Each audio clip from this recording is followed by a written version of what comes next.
দর্শক, খুবই ইন্টারেস্টিং একটা ব্যাপার। হঠাৎ করেই জামাত ইসলাম অত্যন্ত উদার হয়েছে বিএনপির প্রতি।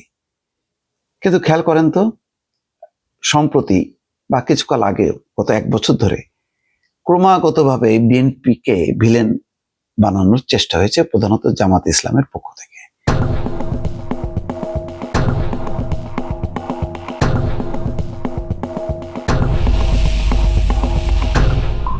বিএনপি চাঁদাবাজ, দুর্নীতিবাজ এবং তারা স্বৈরাচারের দোসর।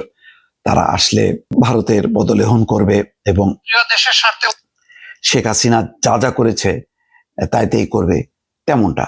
কিন্তু হঠাৎ করে দেখেন ভোলটা পাল্টে গেল। তার একটা বিষয় আমি একটু উল্লেখ করব, তার আগে একটু দেখেন। একসাথে কাজ করেছি, আগামীতেও দেশের স্বার্থে ইনশাআল্লাহ আমরা একসাথে কাজ করব। তারেক রহমান সাহেব সহ বিএনপির নেতৃবৃন্দ একই আকাঙ্ক্ষা ব্যক্ত করেছেন, আমরাও একই আকাঙ্ক্ষা ব্যক্ত করেছি। এমনকি আমরা এটাও বলেছি 5টা বছরের জন্য জাতির স্থিতিশীলতার স্বার্থে একটা সুন্দর পরিবেশ ফিরিয়ে আনার স্বার্থে আমরা সবাই মিলেমিশে ভালো কোনো চিন্তা করতে পারি কিনা সেটাও আমাদের চিন্তা করা দরকার। এবং আমরা এটাও বলেছি। দর্শক, বুঝতে পারছেন কথাগুলো খুবই সুন্দর আপাত দৃষ্টিতে, কারণ তারেক রহমান আসার পর যে জোয়ার তৈরি হয়েছে, বেগম খালেদা জিয়ার মৃত্যুর মধ্য দিয়ে যে শক্তি অর্জন করেছে, এতে বিএনপির নির্বাচনে কি ফলাফল করবে এটা সম্ভবত জামাত ইসলাম টের পাচ্ছে। তো জামাত ইসলাম তো কৌশলী দল, তারা নানা কৌশলে টিকে থাকার চেষ্টা করেছে। বিগত সময় তারা প্রায় 10 বছর আন্ডারগ্রাউন্ডেই চলে গেছে। তারা প্রকাশ্যে ওই ধরনের যেভাবে বিএনপি মুখোমুখি কর্মসূচি দিত আওয়ামী লীগের, তারা সেভাবে দেয়নি। তার মানে সংঘাতটা এড়িয়ে গেছে। যেহেতু তাদের ক্ষয়ক্ষতি হয়েছে, তাদের নেতারা বিচারিক হত্যাকাণ্ডের শিকার হয়েছে, আর যাতে না হয় সে কারণে হয়তো তারা এই কৌশলের মধ্য দিয়ে তারা তাদের শক্তিটা বাড়িয়েছে। সেই শক্তির বহিঃপ্রকাশ আমরা বেশ কিছু ছাত্র সংসদ নির্বাচন, রাকসুতে বিজয়ের মধ্যে দিয়ে দেখলাম।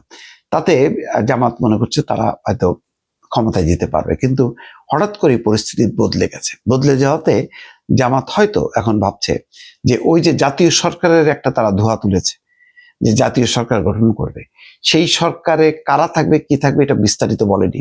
কিন্তু গতকালকে তারেক রহমানের সঙ্গে সাক্ষাতের পর তারা বলেছে যে আগামী 5 বছর দেশের স্থিতিশীলতার স্বার্থে একসঙ্গে কাজ করা যায় কিনা। তার মানে জামাত বিএনপিকে নিয়ে থাকতে চায়। এখন প্রশ্ন হলো, নির্বাচনে যদি জামাত বিজয়ী হয় তাহলে প্রধানমন্ত্রী কি হবেন, তারেক রহমান নাকি শফিকুর রহমান?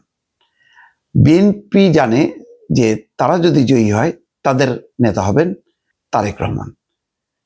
তারেক রহমান কি শফিকুর রহমান জামাতকে নিয়ে জাতীয় সরকার করবে? কারণ দুই দলেরই কিন্তু জাতীয় সরকারের ডাক, আওয়াজ। এখন জাতীয় সরকার মানে সব দলকে নিলে বিরোধী দলের প্যাটার্নটা কেমন হবে?